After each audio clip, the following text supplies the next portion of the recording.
com certeza o camarão deve estar pensando a mesma coisa que eu, do ponto de vista filosófico, né?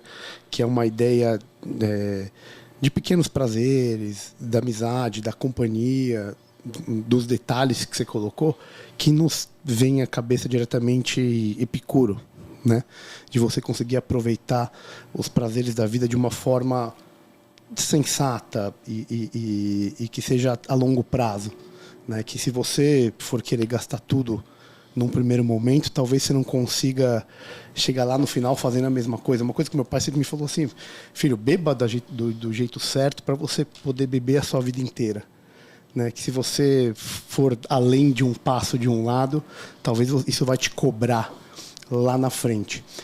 E você trabalhou e trabalha com prazeres, né? Desde Playboy, agora com a gastronomia, com o vinho. E qual que foi, o que te motivou, o que te direcionou para virar esse profissional que você virou hoje e conseguir trabalhar com o prazer? Não é uma coisa tão simples, né? Muitas vezes a gente acha que tudo bem, você pode até ter prazer em trabalhar, sim, mas é diferente de trabalhar com o prazer e especialmente dos outros. O que te motivou para ir para esse lado? Não, primeiro é que ninguém queria fazer isso. Não, mas isso, quer dizer, antes de uma gourmetização, não existia isso, né? Porque, assim, a gente tem uma galera que segue a gente que é legal você contar isso porque parece meio imaginável, porque o povo nasceu na época do MasterChef, né? E uma coisa que, poxa, esse descobrimento desses prazeres, você estava ali meio que num momento em que isso não existia, não é isso? Não existia. Então, isso a gente tem que voltar 37 anos atrás. Está fazendo 37 anos que eu escrevo de vinho. Caraca. Então, só que 37 anos, primeiro, não tinha nenhum veículo que falava do assunto de gastronomia. Não existia. Nem os jornais. Os jornais da época tinham uma página que era uma resenha de um tipo roteiro da semana, né? E a única revista que falava do assunto era a revista Playboy, né? Que sempre teve um projeto muito de vanguarda, na minha opinião, e ela falava de chefe de cozinha, falava de comida, falava de vinho, falava de destilados, enfim, falava desse universo inteiro, né? Só que ninguém queria falar do assunto, né? Nenhum jornalista queria, porque não tinha mercado. O cara vai falar disso. E quando eu entrei na Playboy, o meu diretor na época falou: você vai fazer essa parte. Mas essa parte, mais isso, mais aquilo. Eu falei: tá bom.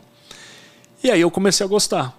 Porque aí eu fui pegando que tem um lado de cultura que é muito interessante, né? Não é só a bebida pelo prazer em si, mas a hora que você vai para uma região vinícola, você vai conversar com o produtor, você começa a ver que tem toda uma cultura enraizada ali, né? No Brasil isso ainda não acontece muito, está começando, mas no mundo inteiro o vinho é alimento, a alimentação é cultura, né? Isso é um caminho que a gente tem aqui que trilhar ainda, né? Que você pega hoje, você vai fazer uma viagem, a primeira coisa que você vê é onde você vai comer, né? E o que tem lá para beber, né? A gente já faz esse roteiro. Claro que você vai querer ver se tem uma praia bacana, se o hotel é legal, mas o lado hedonístico da coisa conta muito ponto, né? E isso no Brasil, principalmente, a gente não viu ainda. Né? Tinha que ter um investimento muito forte nesse sentido, de mostrar que o turismo e a gastronomia estão juntinhos. Mas, voltando lá atrás, então, isso nem existia mesmo. Escrever de vinho é uma coisa muito difícil. Você tem que descrever um vinho para vocês.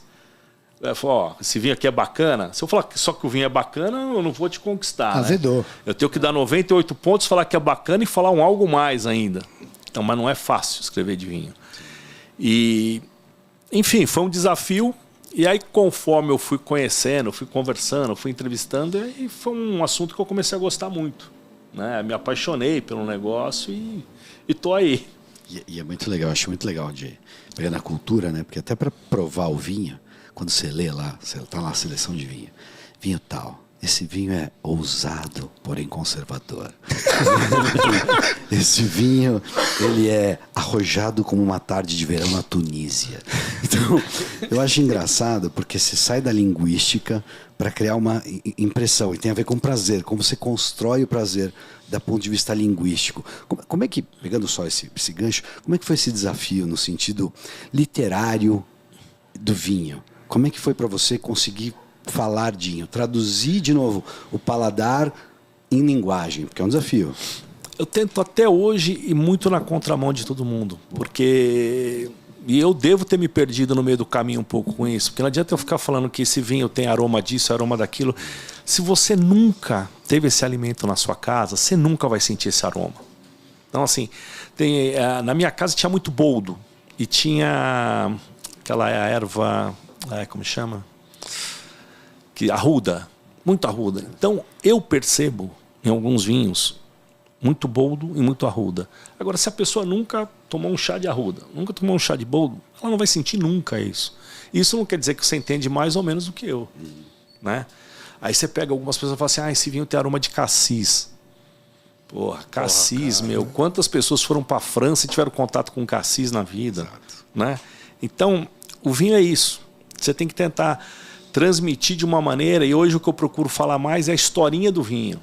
Onde ele é feito, com que uva que ele é feito, por que ele é feito dessa maneira. E geralmente quando eu dou aula do curso de vinho, eu não fico descrevendo o vinho. Esse vinho, você vai sentir isso, vai sentir aquilo. Eu dou uma linha geral. Tá sentindo uma fruta vermelha? Tô. O que você está sentindo? Um vai falar morango, o outro vai falar cereja, o outro vai falar ameixa. Que são as frutas que fazem parte do dia a dia do cara. É meio que o gênero do negócio, não é especificamente a fruta em si, mas é uma reminiscência de memória. É difícil. Você pode pegar um vinho que tem um toque mineral e neguinho já fica assim, esse vinho tem aroma de giz. Porra, aroma de giz, gosto de giz, sabe? Eu procuro não usar esse linguajar, porque eu acho que você acaba afastando. Se eu te falar que esse vinho tem aroma de petróleo, você vai tomar?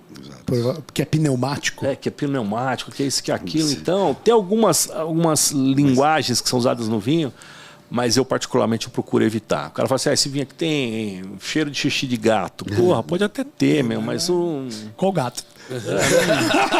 Não é uma coisa prazerosa, né? Eu procuro, às vezes eu fico me policiando para não usar determinadas palavras na revista. Porque você está lendo ali, você quer prazer, você quer esquecer da vida. Então, eu estava até comentando antes, a pandemia, Covid, cara, acho que 3 anos que eu tentei não usar, eu não usei.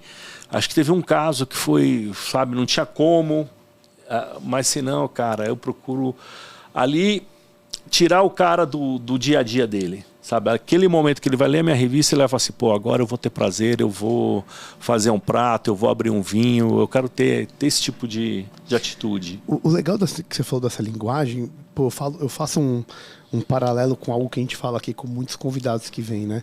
Que a gente fala do liberalismo e de como transformar isso para praxis e para você conseguir convencer os outros desse liberalismo que a gente fala, que às vezes parece ser muito economês e você acaba fugindo talvez um pouco do pathos e não conseguindo convencer o outro. É um pouco disso, né? Porque se você for usar essa linguagem, vai ser um tanto quanto elitista, talvez. E aí você não consegue difundir, talvez, com uma escala muito maior.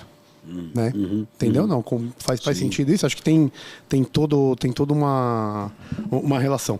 E juntando com o que você falou e que o que o Casti falou também, assim, dessa questão da cultura, né? O Castilho falou, né, de que essas reminiscências e até essas lembranças e tudo mais tem a ver com a sua memória olfativa, degustativa, sensitiva, mas também com a sua memória afetiva, né? E isso, de alguma maneira, isso é transmitido culturalmente, né? Esses valores, porque são coisas boas, né? E a gente transfere para as pessoas que a gente ama, né? Para nossa família, cultura e tudo mais, as coisas que são boas, as tradições que são boas, e por isso é um dos motivos que elas perseveram, né? E quando você fala assim, por exemplo, vamos falar de cultura